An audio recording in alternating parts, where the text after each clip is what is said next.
À tous. Bienvenue donc sur ce nouveau webinaire organisé par le service juridique de la CCI Alsace Eurométropole. Donc si jamais vous avez des problèmes de son, n'hésitez pas à nous le faire savoir dans le chat puisque vous ne pouvez pas pour le moment intervenir oralement. Donc ce nouveau webinaire est organisé donc, par le service juridique de la CCI Alsace Eurométropole. Et donc en particulier par Élise Fiorès et par moi-même, Anne-Valérie de Hordinger. Donc le thème du jour, alors il y a déjà une personne qui n'a pas de son, Élise. Donc le thème du jour, c'est le loyer du bail commercial, avec ses principes et donc l'actualité des tribunaux. Donc Élise va vous exposer dans un premier temps les principes de fixation du loyer du bail, donc au moment de la conclusion du bail, en cours de vie et au moment du renouvellement du bail. Et ensuite, elle va faire un point précis sur les décisions des tribunaux qui ont été prises depuis le début de la crise sanitaire, hein, puisque cette crise sanitaire a engendré beaucoup de conflits au niveau du paiement des loyers commerciaux, avec une incapacité évidemment pour certains commerçants de payer ce loyer. Et donc, il y a déjà eu un certain nombre de décisions de justice qui ont permis de faire émerger des solutions. Et donc, Élise va faire le point là-dessus. Ensuite, moi, je ferai un petit focus sur notre plateforme de médiation, puisque la médiation peut aider justement à résoudre un conflit à l'amiable.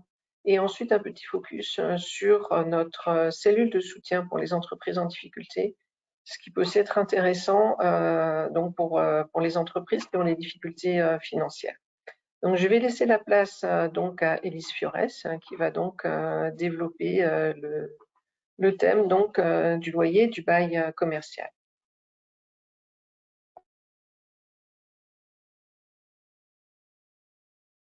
Que vous m'entendez bien.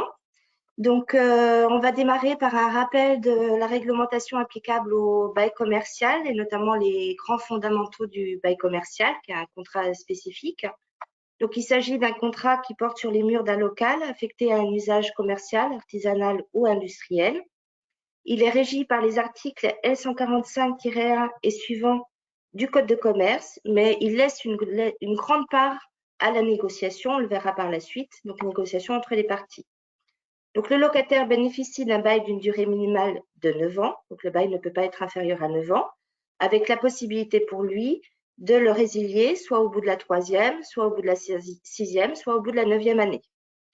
Cette faculté, par contre, n'est pas reconnue pour le propriétaire, sauf des cas exceptionnels. Ce locataire bénéficie également d'un droit de renouvellement à l'issue des 9 ans ou, à défaut, d'une indemnité d'éviction. Donc, concrètement, à l'issue des 9 ans, le locataire peut demander le renouvellement de son contrat pour une nouvelle période de 9 ans, aux mêmes conditions que le contrat initial, dont le loyer, qui est l'élément de notre présentation.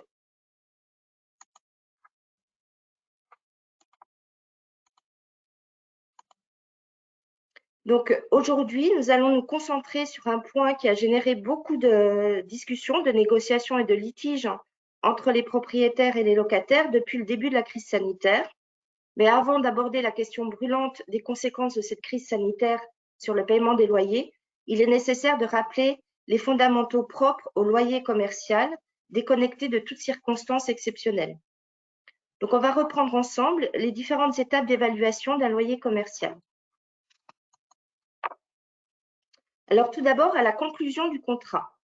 Donc, comme je vous l'ai dit précédemment, le bail commercial laisse libre cours à la négociation pour une grande partie de ses clauses, dont le loyer initial. Donc, il est fixé librement entre les parties. Il doit correspondre au prix du marché, c'est-à-dire au loyer demandé pour des locaux identiques, géographiquement proches. Il peut cependant être inférieur à ce prix si, par exemple, les charges supportées par le locataire sont importantes ou si le locataire supporte des charges qui normalement incombent au propriétaire. Il peut aussi être supérieur à la valeur locative lorsque le bail, enfin au prix du marché, pardon, pas à la valeur locative, lorsque le bail stipule tout commerce dans sa clause de destination, c'est-à-dire que le locataire pourrait exercer n'importe quelle activité dans le local, ou quand ce bail est négocié sans droit d'entrée. Alors, en cours de bail, comme ce contrat a une durée très longue, il a une durée de 9 ans, je le rappelle, des révisions de loyer sont prévues dans tous les contrats. La réglementation des baux commerciaux prévoit une procédure de révision triennale des loyers, c'est ce qu'on appelle la révision légale, en fonction de l'indice aujourd'hui des loyers commerciaux et de l'indice des loyers des activités tertiaires. Auparavant, on avait l'indice du coût de la construction, mais qui a été enlevé depuis 2014. Ce principe d'indexation limite donc ainsi strictement l'augmentation qui peut être imposée aux locataires. La révision dite légale suppose deux choses: que la demande en révision soit formulée par le propriétaire par lettre recommandée avec accusé de réception ou par exploit d'huissier. Donc, s'il ne le fait pas, il ne peut pas appliquer une révision du loyer, et que le nouveau loyer soit applicable du coup au jour de la demande formulée par le propriétaire, en sachant qu'il ne peut pas demander une première révision triennale avant la fin de la 3e année. Le délai de la nouvelle période triennale ne courra donc qu'à compter de la demande du bailleur. C'est un point important, c'est-à-dire que le bailleur, s'il oublie de demander l'application de la révision triennale du loyer, il ne peut pas revenir en arrière. Cette révision ne s'appliquera qu'à partir du moment où il en fait la demande et à partir des 3 ans. Par contre, de nombreux baux commerciaux contiennent une clause dite de révision automatique. Dans ce cas, l'augmentation est toujours indexée en fonction de l'évolution de l'indice des loyers commerciaux ou de l'ILAT, des loyers des activités tertiaires, donc comme pour la révision légale. Mais cette clause permet une modification automatique du loyer sans formalisme spécifique. C'est le point important. La révision va s'appliquer alors à une date déterminée, généralement c'est la date anniversaire du bail, de sorte que le bailleur n'a pas à en faire la demande formellement. La périodicité de la révision est généralement annuelle, mais par contre, l'oubli du bailleur, dans ce cas-là, pendant quelques années, ne vaut pas renonciation sur les arriérés possibles. Ça veut dire que si le bailleur n'en fait pas la demande, il peut revenir en arrière jusqu'à 5 ans. C'est la différence primordiale entre la révision tous les 3 ans et la révision annuelle sans formalisme. On peut avoir aussi une clause recette, c'est-à-dire que le loyer est fixé en partie ou en totalité, généralement c'est en partie, sur le chiffre d'affaires réalisé par le locataire, mais c'est une clause moins courante qui va s'adapter dans des situations très spécifiques, des montages juridiques très spécifiques. Mais dans ce cas-là, effectivement, le loyer pourra être augmenté si le chiffre d'affaires vient à être augmenté aussi. Lorsqu'une révision conventionnelle conduit donc à cette augmentation du loyer de plus d'un quart par rapport au prix du loyer de l'année précédente, donc de plus de 25%, la loi prévoit un frein à cette augmentation. Donc la variation du loyer en application de cette clause de révision ne pourra plus conduire à une augmentation de plus de 10% par an. Ça veut dire qu'on va avoir un lissage de l'augmentation sur plusieurs années. Cette disposition vaut pour les baux qui ont été conclus ou renouvelés depuis le 1er septembre 2014. Néanmoins, ce principe de plafonnement connaît deux exceptions. Si, en cours de bail, les facteurs locaux de commercialité, c'est-à-dire les éléments qui donnent au fonds sa valeur commerciale, caractéristiques de la ville, du quartier, les moyens de transport, par exemple une nouvelle ligne de tram qui a été construite ou avec des stations de tram juste devant le commerce, se sont modifiés et que cette modification a entraîné une variation de plus de 10% de la valeur locative du local, le loyer pourrait être fixé à la valeur locative. Donc ça, c'est l'article L145-38 du Code de commerce qui le prévoit. Mais encore, faut-il arriver à prouver pour le propriétaire que des facteurs locaux de commercialité ont fait évoluer la valeur locative du local et que donc le locataire a pu bénéficier de ces nouvelles installations, par exemple. C'est par exemple la création d'un parking, comme je vous l'ai dit aussi, une nouvelle station de tram à proximité, la transformation d'une rue piétonne, l'implantation d'un ensemble d'habitations à proximité, etc. On peut avoir plein de cas de figure. On pourrait s'interroger ici sur le fait que la crise sanitaire avec les nouvelles contraintes imposées, jauges, masques, pourrait constituer une modification des facteurs de commercialité, mais comme c'est une situation qui n'est pas amenée à perdurer, des contraintes qui ne sont pas amenées à perdurer pour les commerçants, on voit mal comment les juges pourraient considérer que ça entraîne de façon pérenne une modification de la valeur locative du local. Donc, pour le moment, on n'a pas de certitude sur cet argument-là. Le second cas de déplafonnement en cours de bail, c'est si le locataire a ajouté à l'activité prévue dans le bail une ou plusieurs activités voisines, c'est-à-dire qu'il a procédé à une déspécialisation partielle, ou alors il a modifié complètement l'activité. On est dans le cadre d'une déspécialisation plénière ou totale. Dans ce cas-là, le propriétaire pourrait demander une révision du loyer à la hausse pour ces changements d'activité. En cas de désaccord sur un loyer révisé déplafonné, la commission de conciliation est aujourd'hui compétente pour aider les parties à trouver un accord plutôt qu'aller en procédure judiciaire. Voyons à présent ce qu'il se passe à la fin du contrat. Donc, on est au bout des 9 ans. Le locataire a demandé le renouvellement, le propriétaire a proposé le renouvellement. Que se passe-t-il pour le loyer du contrat? Donc, comme je vous l'ai dit tout à l'heure, lors du renouvellement, si le locataire demande le renouvellement, en principe, il repart pour une durée de 9 ans aux mêmes conditions que le contrat initial. Donc, aux mêmes conditions également de loyer, avec un loyer qui a été révisé tout au cours du bail. Donc, les textes ont institué un principe de plafonnement, c'est-à-dire que la variation du loyer renouvelé est limitée à la variation de l'indice des loyers commerciaux ou de l'indice des locations pour les activités tertiaires. Ce plafonnement du loyer renouvelé connaît néanmoins quelques exceptions. Elles sont au nombre de 4. Donc, si le bail initial avait une durée supérieure de 9 ans, tout à l'heure, je vous ai dit que le bail initial a une durée de 9 ans, on pourrait prévoir une durée supérieure, mais dans ce cas-là, le locataire peut se trouver confronté à un déplafonnement du loyer au moment du renouvellement. Donc, ce n'est pas favorable au locataire. Si le bail s'est poursuivi tacitement après 12 ans, donc on a un bail qui n'a pas été renouvelé entre 9 ans et 12 ans, et donc il s'est poursuivi tacitement. Dans ce cas-là, le propriétaire, au-delà de la 12e année, pourrait demander aussi un déplafonnement du loyer. Si le local est à usage exclusif de bureau, ou si, donc ce n'est pas une activité commerciale, donc c'est bien un usage de bureau, ou s'il est monovalent, c'est-à-dire que le local ne peut pas être utilisé pour un autre usage que celle qui est prévue au contrat. Donc, c'est des locaux qui sont très spécifiques, qui ont été aménagés de façon à ne correspondre qu'à une seule activité. On va être dans ce cas-là, par exemple, pour les hôtels. Et enfin, si une modification, à nouveau, notable des éléments servant à déterminer la valeur locative est démontrée. Donc, comme on l'a vu pour le cas de la révision du loyer.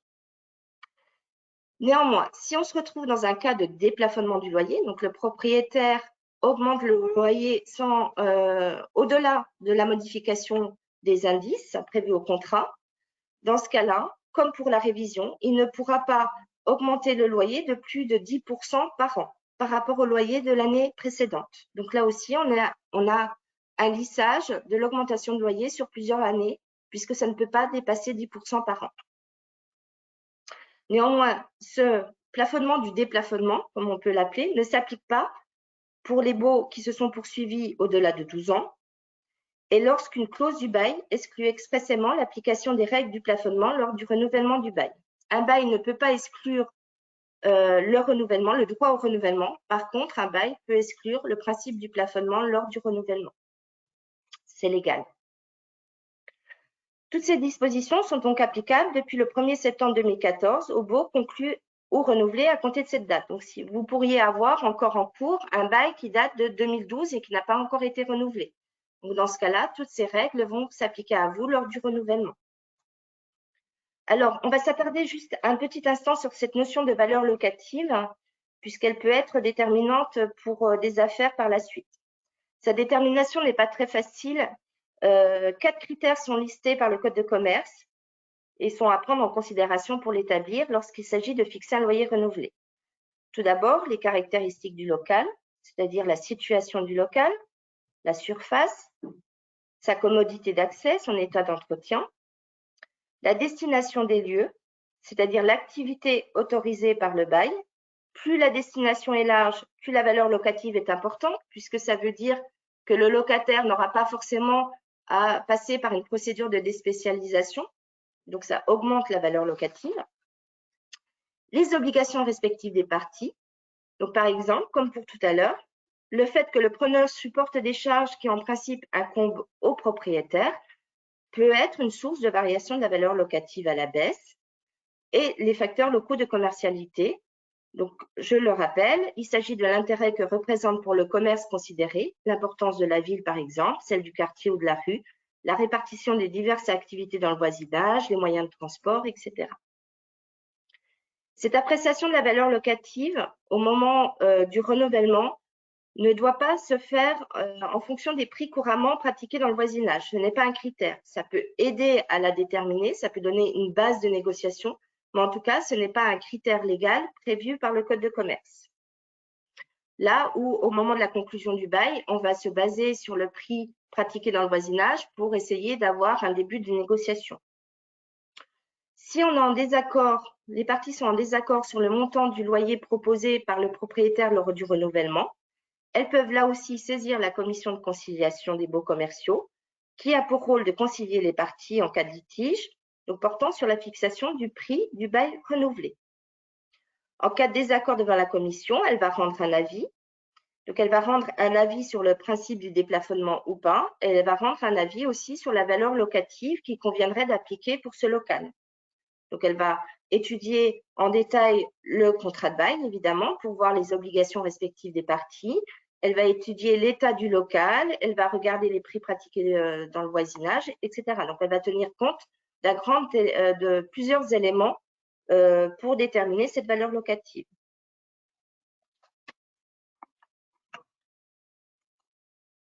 Donc, voilà pour les fondamentaux du bail commercial. Maintenant, on va passer à la deuxième partie qui concerne le sort des loyers commerciaux en période de crise sanitaire, puisque ça a fortement impacté sur les relations entre propriétaires et locataires. Donc, juste un petit rappel de ce qui s'est passé depuis le premier confinement. Donc, le 11 mars 2020, l'Organisation mondiale de la santé qualifie l'épidémie de Covid-19 comme une pandémie. Par la suite, la loi du 23 mars 2020, qui détermine l'état d'urgence sanitaire, définit la période d'état d'urgence dès le 24 mars 2020 pour une durée minimum de 2 mois qui a été prolongée. Et cette période d'état d'urgence a été reconduite à chaque confinement. Cette période a une incidence sur l'exécution des obligations contractuelles et sur les procédures, en sachant que la dernière période d'état d'urgence, au niveau économique en tout cas, a pris fin le 1er juin 2021. Ainsi, entre une absence totale de chiffre d'affaires ou une baisse considérable de manière brutale et sans anticipation, les secteurs du commerce de détail, du tourisme, de l'hôtellerie, restauration, du sport, de la culture, mais encore d'autres secteurs qui ont pu être impactés par la suite, ont très rapidement été dans l'incapacité de subvenir à leurs charges fixes dont le loyer figure comme un poste important.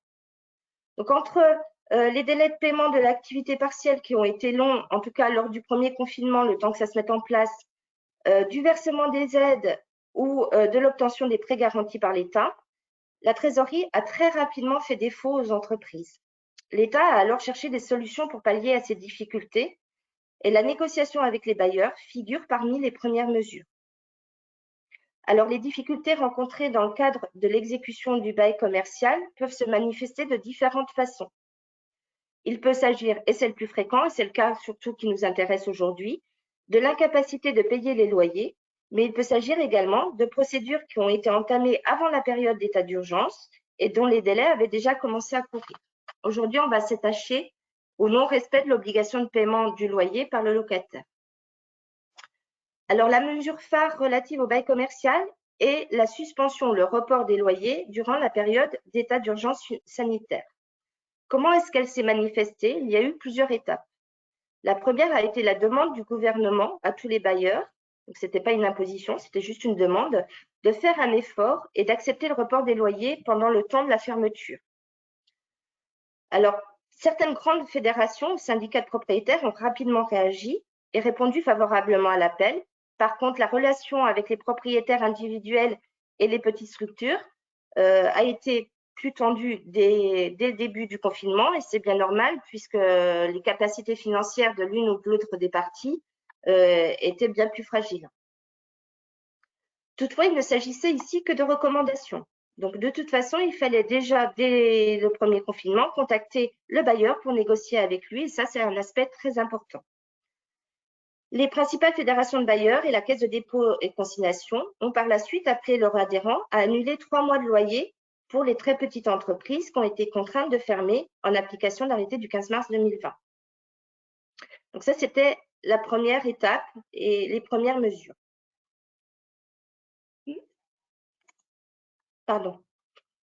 Pour les loyers et les charges dont l'échéance de paiement intervenait entre le 12 mars 2020 et l'expiration d'un délai de 2 mois après la date de cessation de l'état d'urgence, c'est pour cela que tout à l'heure, je vous ai parlé de ces dates d'état d'urgence sanitaire, pas de cessation, date de cessation de l'état d'urgence sanitaire, pardon, soit pour la dernière période d'état d'urgence en 2021 jusqu'au 1er août 2021. Tout à l'heure, je vous ai dit que la dernière période d'état d'urgence sanitaire avait pris fin pour les mesures économiques au 1er juin 2021.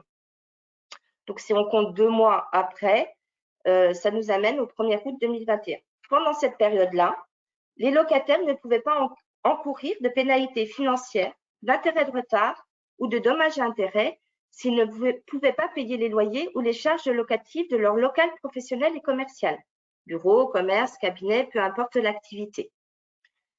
Mais pour pouvoir solliciter cette absence de sanction, il fallait quand même que les locataires contactent les propriétaires et demandent le report de loyer.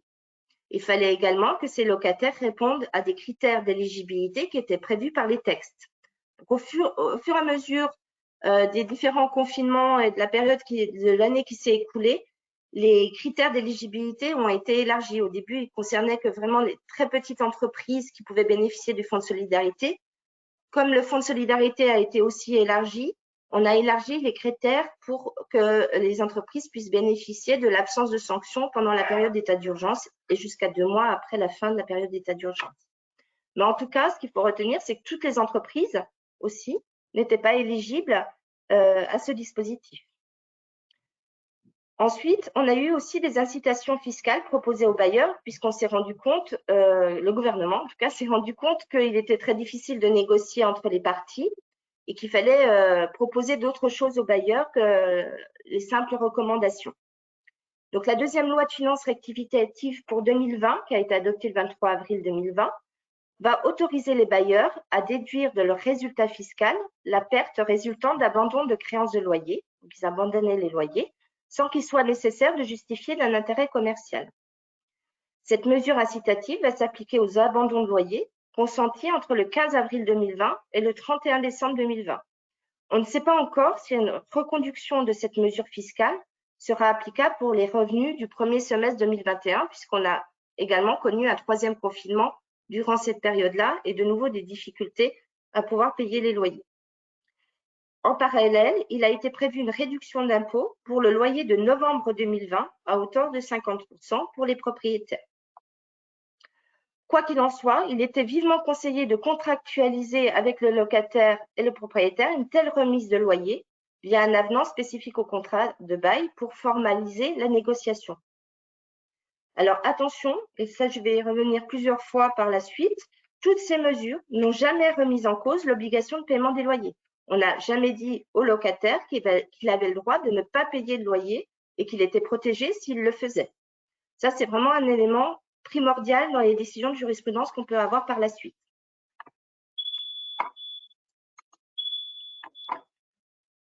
Alors, du coup, depuis mars 2020, les relations entre bailleurs et locataires ont généré de nombreux litiges, malgré les dispositions adoptées par le gouvernement que nous venons de voir.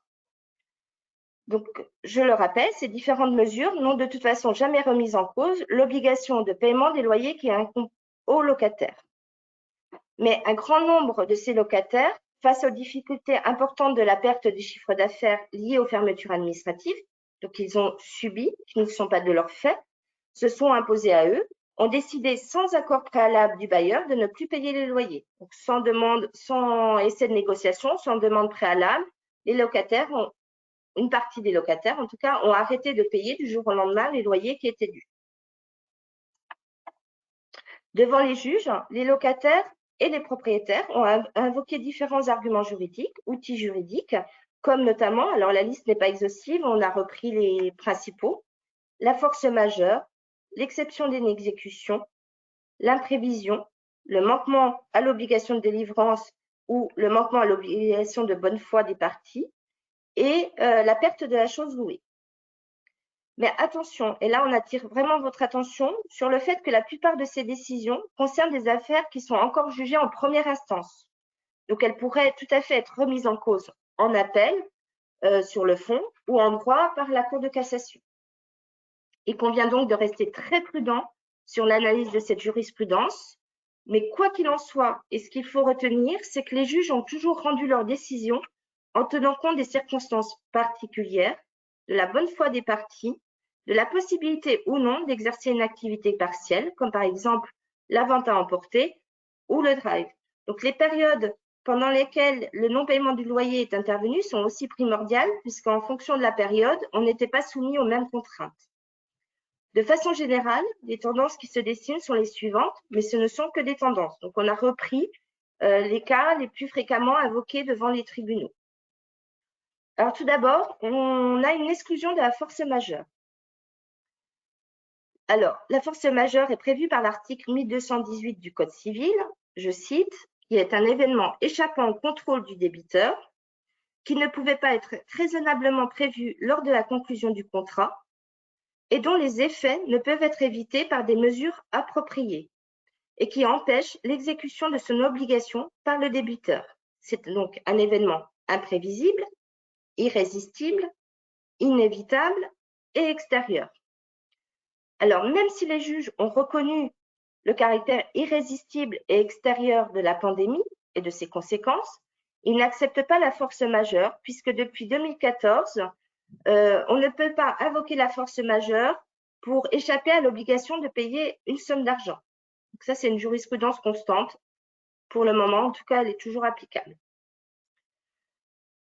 Qui plus est, il convient par rapport à cette notion de force majeure de distinguer les dernières périodes. En effet, entre le premier confinement où le drive et la vente à emporter ont mis du temps à se mettre en place, puisqu'aux les premiers mois, on ne savait pas du tout ce qu'on avait le droit de faire ou pas, et les seconds confinements pendant lesquels les entreprises ont pu, pour certaines d'entre elles en tout cas, s'adapter et anticiper, la situation financière de ces entreprises n'était pas du tout la même. Donc, par rapport à l'obligation de payer une somme d'argent, on n'était pas dans les mêmes circonstances. Cela a été renforcé par les dispositifs de soutien, dont le fonds de solidarité et la prise en charge des coûts fixes, qui ont augmenté au second et au troisième confinement. Ensuite, l'exception d'inexécution. Elle est aussi exclue. Elle est prévue par l'article 1219 du Code civil. C'est le locataire ne paye pas le loyer car il n'a pas la jouissance du local objet du contrat. Mais cet empêchement de jouir du local n'est pas du fait du bailleur, donc on ne peut pas considérer que le bailleur n'exécute pas son obligation. Donc, de ce fait, l'exception d'inexécution n'a pas été retenue par les juges. Ensuite, l'exécution de bonne foi. Et ça, c'est un élément, un outil juridique très intéressant. Donc, c'est prévu par l'article 1104 du Code civil et ça a été largement invoqué par les juges qui vont s'attacher, comme je vous l'avais dit précédemment, à vérifier si les parties au contrat ont exécuté de bonne foi leurs obligations respectives. Ce qu'il faut retenir sur cet aspect, c'est que les juges vont examiner de près si les parties ont tenté de négocier et de dialoguer. Dans différents arrêts, par exemple, un locataire a été condamné à payer les loyers, notamment en raison de l'absence totale de négociation d'informations auprès du bailleur. À l'inverse, un locataire n'a pas été condamné à payer les loyers, car cette fois-ci, c'est le bailleur qui n'avait jamais répondu à ses tentatives de négociation. Néanmoins, cet argument ou cet outil juridique pourrait être susceptible d'être mis en cause par les juges de cassation sur le droit, en fait, car en cas de décision sur l'exécution de bonne foi, normalement, le juge ne peut pas réviser le contrat, parce que le fait de dire au locataire qu'il n'était pas obligé de payer, de respecter son obligation de paiement de loyer est une révision du contrat ou pas, ça l'avenir nous le dira, mais en tout cas, ça pourrait être mis en cause. Mais aujourd'hui, c'est un outil juridique qu'il est intéressant d'étudier de près. Voyons à présent le cas de l'imprévision. Donc, l'imprévision est prévue par l'article 1995 du Code civil, qui a un changement de circonstances imprévisibles lors de la conclusion des contrats, qui rend l'exécution excessivement onéreuse pour une partie qui n'avait pas accepté d'en assumer le risque. Donc, on se retrouve dans le cas où un locataire, effectivement, qui avait prévu un loyer au moment de la conclusion du contrat, sa situation économique a changé en raison de faits extérieurs et qu'il ne pouvait pas prévoir. Et du coup, le loyer devient trop onéreux pour être supporté par cette entreprise. Alors, on ne va pas s'attarder là-dessus. Pourquoi? Parce qu'un certain nombre de contrats, et c'est de plus en plus fréquent, écartent l'application de l'imprévision. Et donc, c'est tout à fait légal. Donc, quand le contrat écarte cette imprévision, on ne peut de toute façon pas l'invoquer devant le juge. Par ailleurs, l'imprévision suppose une procédure préalable de négociation à l'amiable. Donc, si on aboutit déjà en négociation à l'amiable, il n'y a pas lieu après d'aller en procédure judiciaire pour invoquer l'imprévision. Enfin, la perte de la chose louée, c'est l'article 1722 du Code civil. Et là aussi, comme pour l'exécution de bonne foi, c'est un outil juridique qui est très, très intéressant. L'article 1722 du Code civil nous dit que si pendant la durée du bail, la chose louée est détruite en totalité pour cas fortuit, le bail est résilié de plein droit. Si elle n'est détruite qu'en partie, et c'est le cas qui nous intéresse, le preneur peut, suivant les circonstances, demander une diminution du prix. Alors, cette disposition du Code civil, selon la jurisprudence, ne concerne pas que la perte matérielle du local. Donc, ça pourrait être le cas de la perte juridique qui pourrait l'être lors de la fermeture administrative imposée par l'État. Mais là aussi, on n'a pas encore suffisamment de recul pour savoir si ça pourrait être une solution pérenne. En tout cas, des juges ont reconnu la perte de la chose louée en rendant des décisions favorables aux locataires, mais cette perte doit en principe être définitive et c'est là-dessus qu'on pourrait remettre en cause cet outil juridique, puisque avec la réouverture des commerces, cet argument pourrait éventuellement être rejeté par les juges du fond ou en cassation. Mais en tout cas, les juges de première instance ont accepté cet outil juridique pour dégager le locataire de son obligation de paiement des loyers pendant en tout cas les périodes de fermeture administrative. En tout cas, vous l'aurez bien compris, je pense, face à cet exposé, qu'on est réellement face à une incertitude des jugements à venir, que dès le premier confinement, les professionnels du droit ont invité les locataires et les propriétaires à négocier un accord rédigé sous la forme d'avenant, et en tout cas à négocier et à tenter de trouver une résolution à l'amiable de leur litige. Donc, il ne faut pas oublier qu'il existe différents outils qui peuvent vous permettre de négocier à l'amiable, comme la médiation, le mandat ad hoc ou la conciliation, qui sont des solutions alternatives et qui doivent être de toute façon privilégiées par rapport à une procédure judiciaire qui reste encore complètement incertaine aujourd'hui. Donc Anne-Valérie, je vais laisser la parole à ma collègue Anne-Valérie qui va vous présenter justement notre plateforme de médiation qui pourrait être un outil utilisé par les locataires et les propriétaires pour tenter de trouver un accord. Voilà, merci. Donc effectivement, la médiation permet de trouver un accord à l'amiable entre deux parties, donc notamment par exemple entre un propriétaire et un locataire, ce qui peut permettre d'éviter un conflit durable et beaucoup de temps passé devant les tribunaux. Donc l'ordonnance du 16 novembre 2011 a défini la médiation comme tout processus structuré, quelle qu'en soit la dénomination, par lequel deux ou plusieurs parties tentent de parvenir à un accord en vue de la résolution amiable de leurs différends, avec l'aide d'un tiers, le médiateur, choisi par elles ou désigné avec leur accord par le juge saisi du litige. Donc dans cette définition, on a bien le mot accord et la résolution amiable des différends. Donc là, on voit déjà les avantages de la médiation.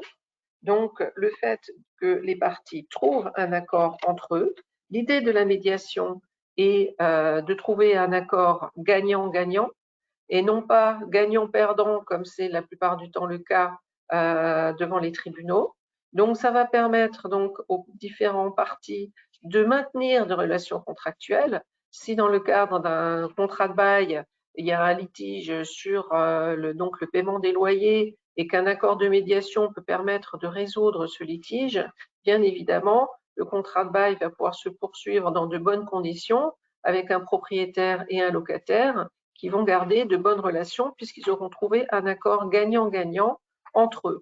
Voilà vraiment les avantages de la médiation. Dans les autres avantages de la médiation, on a évidemment la rapidité, puisque un accord de médiation peut se trouver très vite. Le plus important au départ, c'est que les parties en litige soient d'accord entre eux pour faire appel à un médiateur. Et quand ils sont tombés d'accord donc pour faire appel à cette médiation, eh ben, il existe donc notre plateforme de médiation, donc de la CCI Alsace Eurométropole. Vous pouvez faire appel à cette plateforme via donc le service juridique. Et donc, nous allons désigner un médiateur, voire deux médiateurs pour faire une comédiation. Et vous allez pouvoir très vite, donc, les parties et les médiateurs se mettre autour d'une table pour trouver une solution au litige. Et si la solution est trouvée, puisqu'évidemment, c'est pas du 100% possible, mais si un accord est trouvé, ben, il va y avoir un accord qui va être signé et qui va pouvoir s'appliquer sans passer devant les tribunaux. Donc, n'hésitez pas à faire appel donc à cette plateforme de médiation et à nous contacter, donc nous au service juridique, pour donc trouver une solution à l'amiable à votre conflit. Si vous voulez plus d'informations sur la médiation, sur le site de la CCI Alsace Eurométropole, il y a un webinaire de présentation qui est animé par Stéphanie Korte, donc une des juristes du service juridique.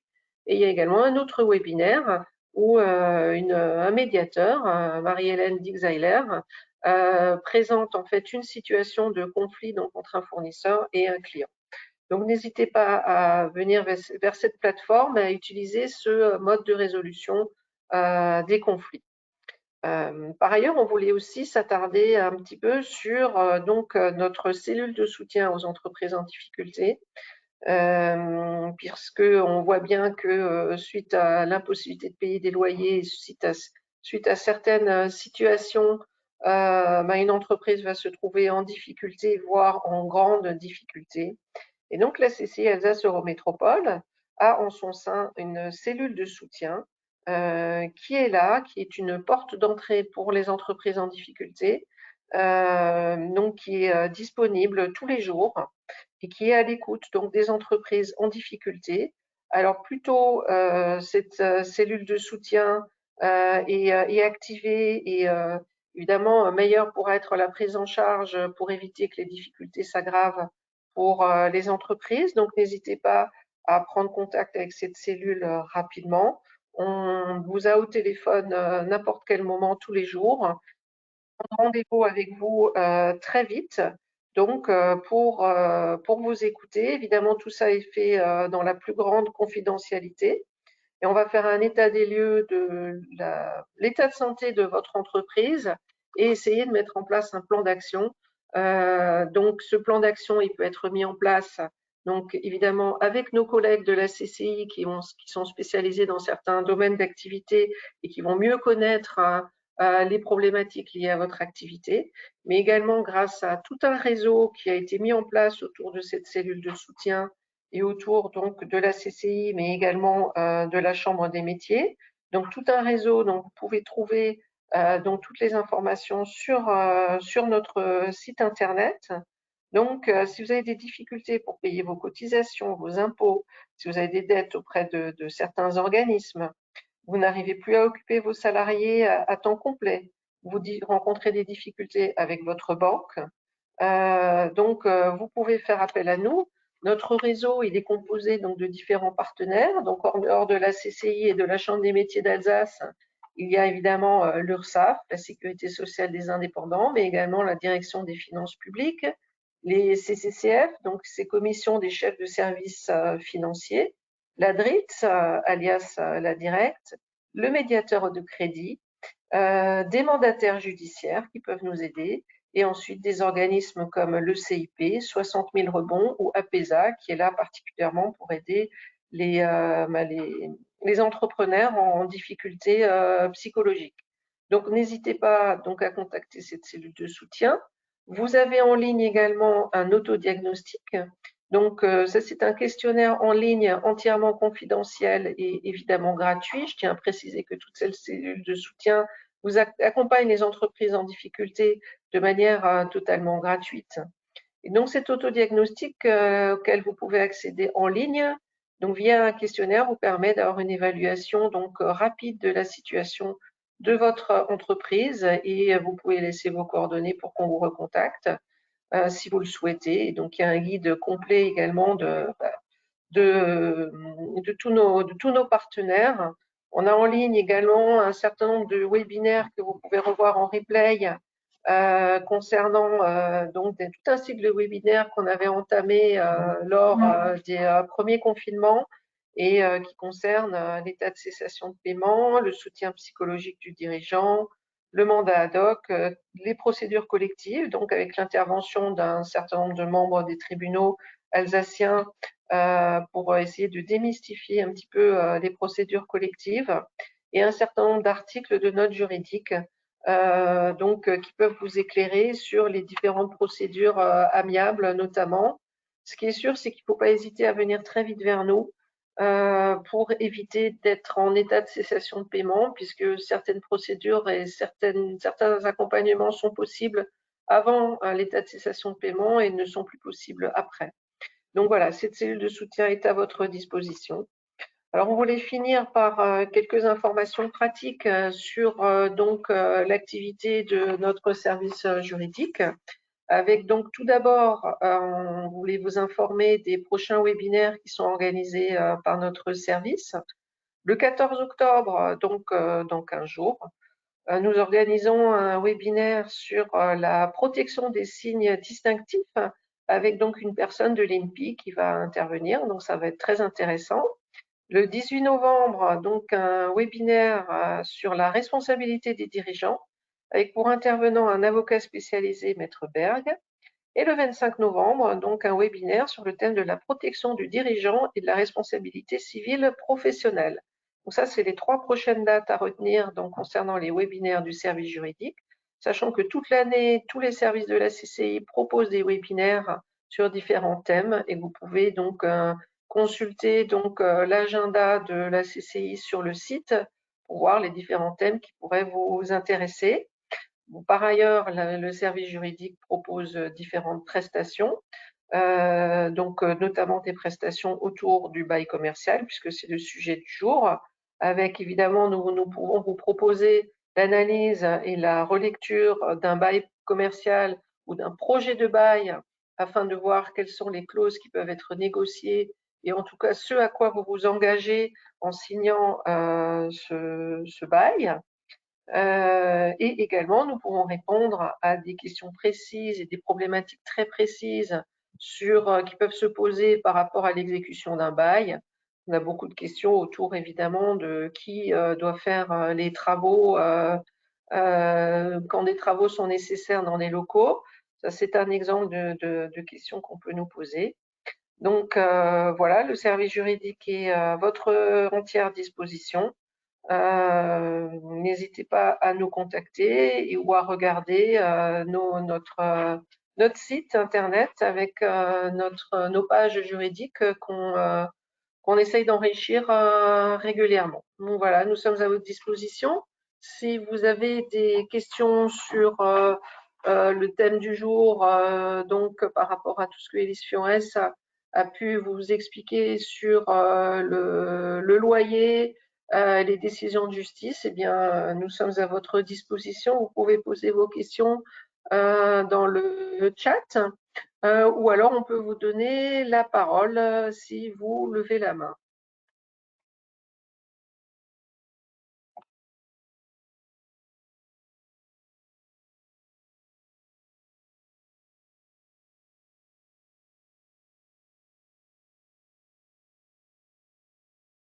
Michel Pirot qui lève la main.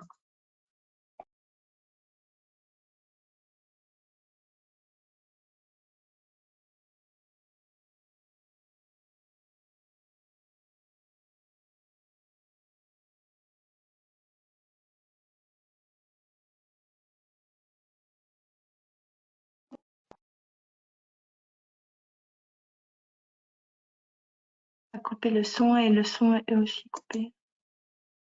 Apparemment, vous avez votre son coupé, Monsieur Pirot.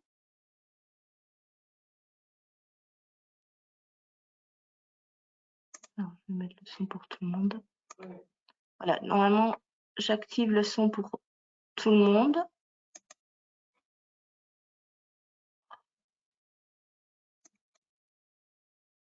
Donc, il faut activer votre micro.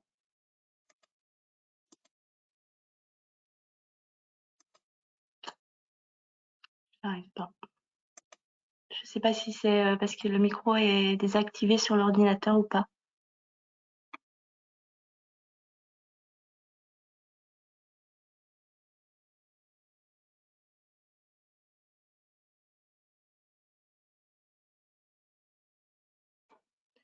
Monsieur Pirot, j'arrive pas à activer votre micro, donc je ne sais pas si le son est coupé sur votre ordinateur ou pas.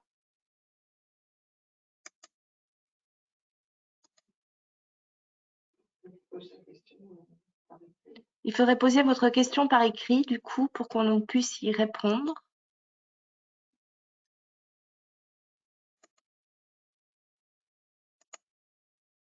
Je vais dessus. Connecté au système audio.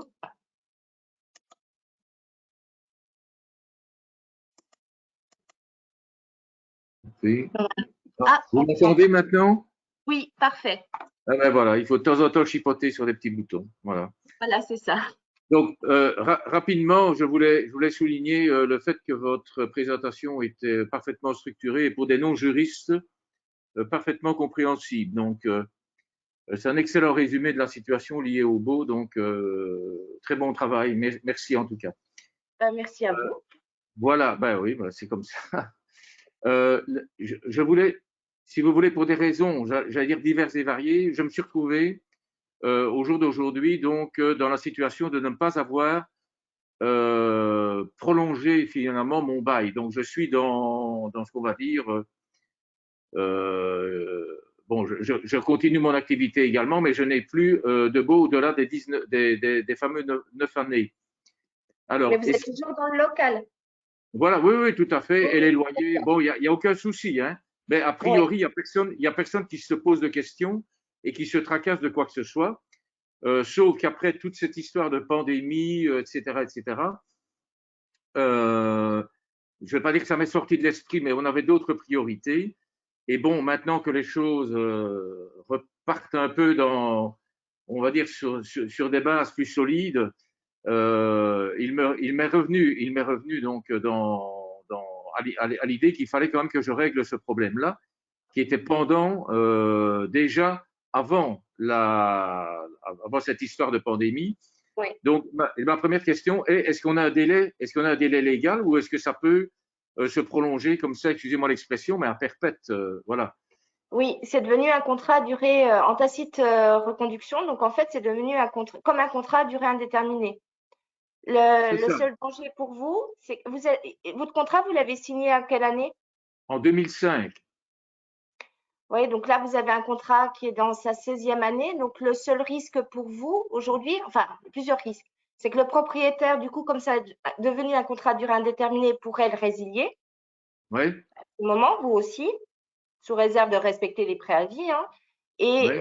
l'autre risque, c'est que si jamais votre propriétaire change, parce qu'aujourd'hui, il ne bouge pas, mais voilà, s'il vient à changer ou si c'est par exemple une SCI qui reprend le bien, etc., ou s'il confie à une agence, à ce moment-là, il pourrait vous proposer le renouvellement du bail, mais avec un déplafonnement du loyer. C'est Donc, c'est ça. un risque que vous êtes en fragilité, en fait. Oui, oui, oui. Alors, conséquence, alors bon, les murs en plus ont été vendus. Je n'ai d'ailleurs, moi, je les aurais bien achetés, mais comme c'était un lot de 4 surfaces commerciales, ils n'ont pas voulu les diviser. On achetait les 4 et pas simplement le sien. C'est bien dommage, mais enfin, c'est comme ça. Et donc, effectivement, ça a été racheté par une SCI et c'est dans les mains d'un gestionnaire, hein, ici sur Strasbourg, d'ailleurs, en parenthèse. Hein. Les relations se passent sans aucun problème. Je n'ai eu aucune question concernant justement ce renouvellement, éventuellement déplafonnement, etc. Pendant la pandémie, j'ai fait plusieurs lettres recommandées concernant le loyer. Ben, il faut savoir une chose, c'est que je n'ai obtenu aucune aide de quoi que ce soit d'ailleurs, hein, de qui que ce soit. Donc j'ai fini par payer mes loyers normalement, sans aucune aide de qui que ce soit, même pas de l'État en parenthèse, ni même de la ville de Strasbourg, puisque mon activité me permettait de rester ouvert et donc j'étais pas éligible aux aides en fait. Hein, voilà. Et donc, si vous voulez, pour résumer, vous m'avez dit qu'on pouvait finalement avoir une résiliation de part et d'autre en respectant les délais de préavis. Oui. Quand c'est le propriétaire qui vous résilie votre contrat, est-ce qu'il y a une indemnité, par exemple, liée à, ben, forcément, vous perdez votre activité, donc vous perdez votre chiffre d'affaires, en fait. Hein. Alors, quand on est dans Donc, vous perdez votre fonds de commerce, en fait. L'indemnité d'éviction, effectivement, elle est due par le propriétaire quand on est entre les 9 ans et les 12 ans. Ouais. Maintenant, pour la période, comme votre bail a une durée de 16 ans, là, je ne suis pas sûre que du coup, vous pourriez toucher une indemnité d'éviction. Il faudrait que je vérifie. Là, j'ai pas l'élément en tête pour au-delà de 12 ans, en fait. C'est ça. Il faudrait, si vous pouvez me recontacter ou recontacter les services, et du coup, on vérifiera avec vous parce que je ne veux pas vous dire de bêtises, mais je crains que l'indemnité d'éviction, je ne suis pas sûre qu'elle fonctionne encore au-delà des 12 ans. D'accord. OK. Donc, dans tous les cas de figure, il faudrait mieux réactiver son bail, en fait. Tout à fait. Si vous avez l'objectif de poursuivre votre activité pendant encore une certaine durée, ou même de céder votre fonds de commerce, je ne sais pas moi, dans 3 ans ou 4 ans, il vaut mieux avoir un bail renouvelé en fait. Parce que là, c'est pareil. Ben Si, oui. par exemple, vous cédiez votre fonds de commerce dans 1 ou 2 ans, le locataire va se retrouver avec un bail qui n'est pas stable pour lui juridiquement. Donc, vous valorisez votre fonds de commerce d'une façon moins importante. D'accord, c'est ça. OK. Parfait. La notion de partir à la retraite n'intervient en aucune manière sur, je vais dire, sur cet état, je vais dire juridique. Non, pas pour le fait que vous soyez dans un bail de plus de 12 ans. Ça vous permet juste, dans un bail normal, une durée normale, de bénéficier de certaines mesures, mais pas là dans le cadre d'un bail de plus de 12 ans, en fait. D'accord. Ça facilite la cession, la procédure de cession. Quand vous avez des procédures de cession qui sont restrictives dans le bail commercial, dans le cadre d'un départ à la retraite, c'est facilité. Donc, par exemple, si le repreneur change l'activité dans le local. Mais pas sur le fait que le bail est du coup pas stable juridiquement. D'accord, ok, d'accord. Mais j'ai bien compris. Donc, mais je me rapprocherai quand même de vous concernant cette notion 12 ans, 16 ans. Et puis, de toute manière, mon intention était de remettre les pendules à l'heure. Hein, oui, ça serait mieux. Quoi qu'il en soit, d'ailleurs.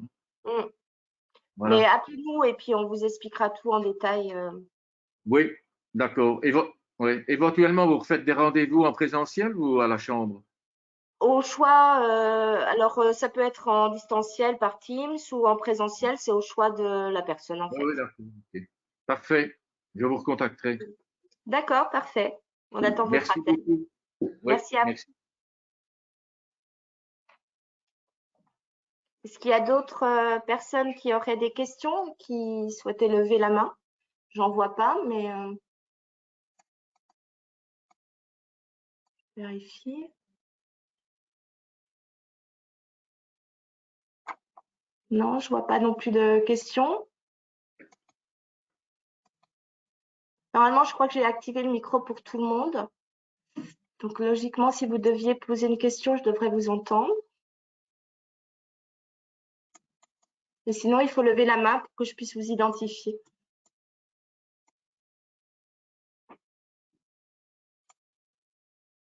A priori, ah, si. Donc, juste un instant. Oui, l'intervention précédente était intéressante. J'ai encore une question par rapport au déplafonnement dont vous avez parlé. Donc, vous dites qu'au niveau, au-delà de 12 ans, le déplafonnement est possible. Mais s'il est proposé par le propriétaire, quelles sont les possibilités pour le locataire de le contester? Alors, c'est plus compliqué. En fait, justement, c'est pour cela qu'il faut éviter de laisser courir son bail au-delà des 12 ans, puisque comme le déplafonnement est possible pour le propriétaire, le seul recours du locataire, ce serait de considérer que le propriétaire propose un loyer bien supérieur à la valeur locative ou en fonction de l'évolution des facteurs de commercialité. Mais du coup, le locataire devrait apporter ces preuves-là, en fait. Donc, vous pouvez toujours, la commission de conciliation peut étudier le dossier. Elle n'est pas compétente en principe pour les baux de plus de 12 ans. Néanmoins, elle peut quand même donner un avis sur une valeur locative. Donc ça, c'est la première chose. Vous pouvez solliciter la commission de conciliation. Et ensuite, c'est le juge, mais en sachant que la position du locataire sera beaucoup plus fragile que celle du propriétaire. Très bien, merci. Je vous en prie.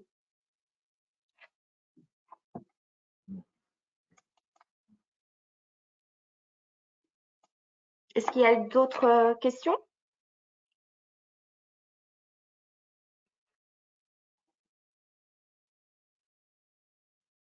Non, il n'y a pas.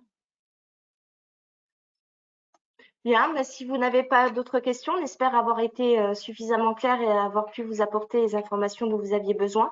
En tout cas, n'hésitez pas à contacter le service juridique pour toutes les questions juridiques d'ailleurs qui se posent à vous, à votre entreprise. Nous serons susceptibles d'y apporter des réponses et de vous conseiller au mieux. Voilà, donc vous avez le contact du service juridique de toute façon sur le dernier slide. Et du coup, je vous souhaite une bonne journée, un bon appétit et puis j'espère vous voir de nouveau lors de nos prochains webinaires.